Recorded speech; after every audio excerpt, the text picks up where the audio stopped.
એક જગ્યાએ છે ને ભજનનો પ્રોગ્રામ નાયર કોઈ ને ગયેલો તો ભજનના જે કલાકાર આવે ને તેની મોટા પડ્યા અને પબ્લિક મળી બધી રાડ્યો નાખવા શરૂ કરો પ્રોગ્રામ શરૂ કરો તો આયોજકો મને કે તમે કે થોડા ભજન કરો તમે તો મને થોડા ભજન કરાવતા હતા હું કદાચ બહુ બે હારે વાતો કરી શકું બે ત્રણ હાસા ખોટા જોક્સ કહીએ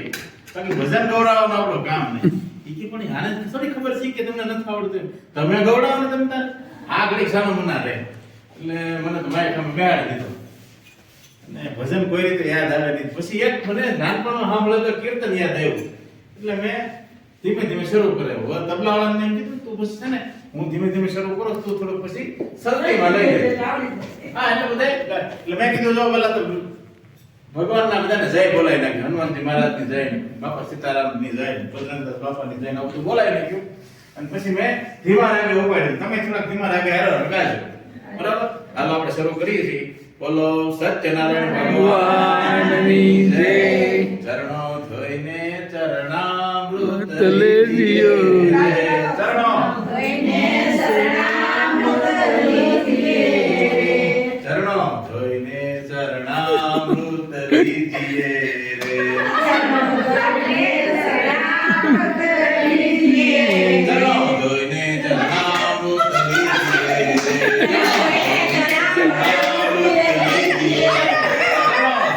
વૈશ મોબાઈલમાં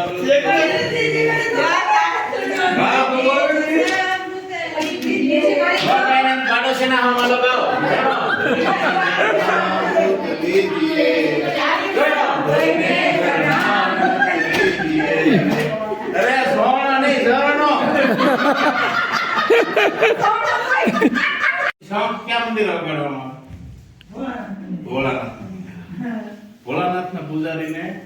ઝાડા થઈ ગયા એટલે ડોક્ટર પાસે ગયા ડોક્ટરને કીધું સાહેબ આવી તકલીફ છે દવા આપજો એટલે સાહેબ દવા આપી દવા લખતા પછી હું કામ કરો છો કે હું મંદિરના પૂજારી છું ભોળાનાથ કે બહુ લખતી ધારી લઈ કે દવા લઈ લીધી ઓકે સાહેબ બરેજમાં હું બોલાવી કે બસ એમ નહીં વગાડતા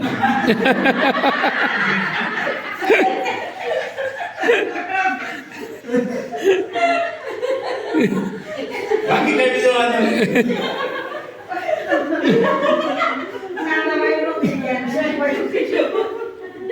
ઘણા શોખ એવા હોય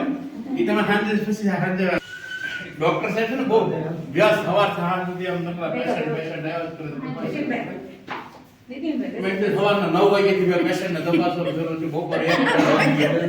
જમવાનો ટાઈમ જ માર્યો અને એમ કરતા 4 વાગી ગયા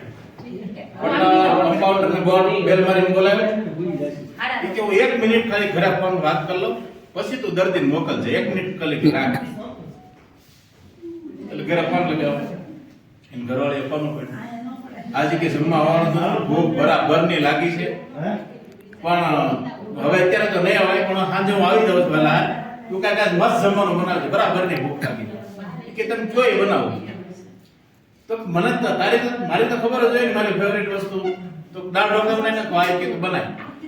એ દાળ ઢોકળાનું નામ લેતો તો જી ત્યાં દર્દી અંદર આવી ગયો બેઠો તપાસી સાહેબ શું તકલીફ છે સાહેબ કે ઝાડા થઈ ગયા અવાર હું ખાધું તો ભાખરી ખાધી હતી અચ્છા કેવા ઝાડા છે કે દાળ ઢોકળી છે એટલે કે ઓવર દવા દન પછી આપ પેલા ગરમ પાણી ના પડે તો દાળ ઢોકળી નો બનાવે એટલે દાળ ઢોકળીના બોક્સ એટલે ખાય ખાવ ત્યારે યાદ કરી દો ના માં થઈ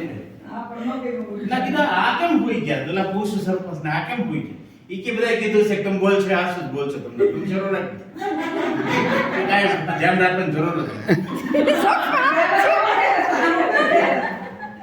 એટલે થાય ને એવું ભલે જગ્યાએ હવે એમ જગ્યાએ કલાકાર ને જોક્સ મેળો કેવા તો કે દાંત જ કાઢે નહીં એટલે કીધું ભાઈ તમને જો તમારી ભાષામાં સમજાતી હોય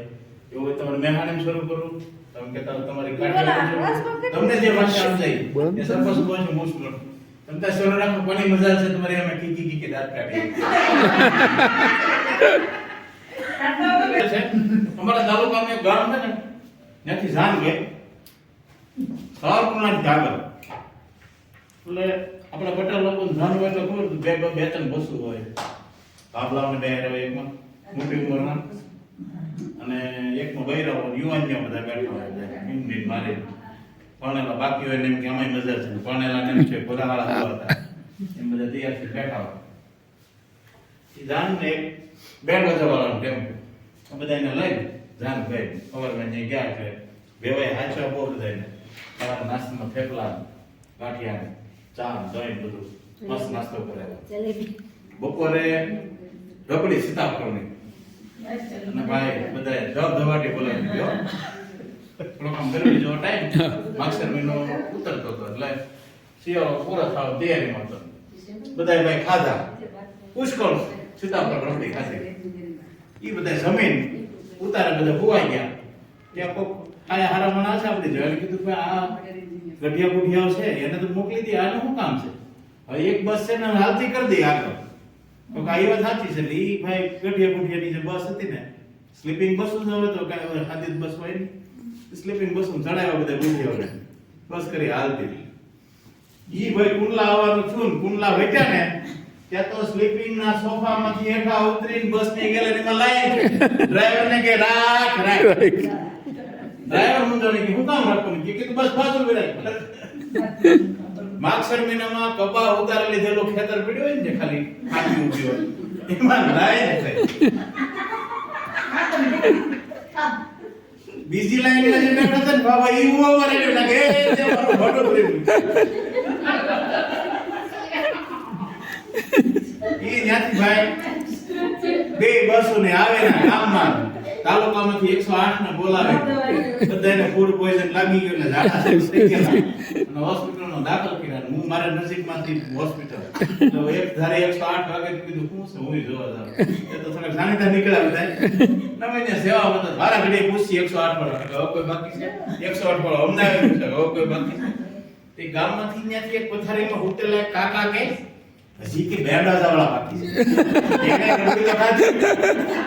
કીધું જા એ બેંડાવાળાને લઈને આવ્યા એ બેંડાવાળા તો હોસ્પિટલમાં ઘરતા ઘરતા કે મેલડી ઉપાડી કે પેલી કઢી ખાઈ તો કીધું હવે કોઈ બાકી છે તો કે હા અમારે કે મેન જે હરણાય વગાડે ને ઈ જ નથી આવ્યા એની એક હાટથી 108 એના ગામમાં ગઈ ઈ જ્યાં રહેતા હોય ને ઓલા વિસ્તાર હોય ત્યાં 108 ઊભી રહી ઈ બાબાના જે ભણાયવાળા દાદા મોટી ઉંમરના ઈ શોખમાં આટા મારે કીધું દાદા તમને કાઈ નથી છું ઈ કે ની મને કાઈ નથી છું ત્યાં તો ડોસી ખડકીમાં નીકળી કે પણ સોનો તો ઉતરી જોડે નથી ના કોઈ કે આને 108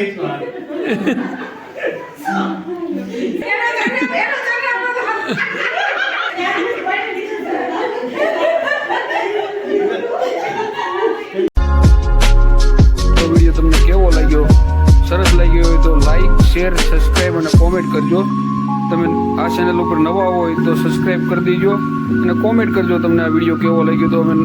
આવા નવા વિડીયો બનાવતા રહીએ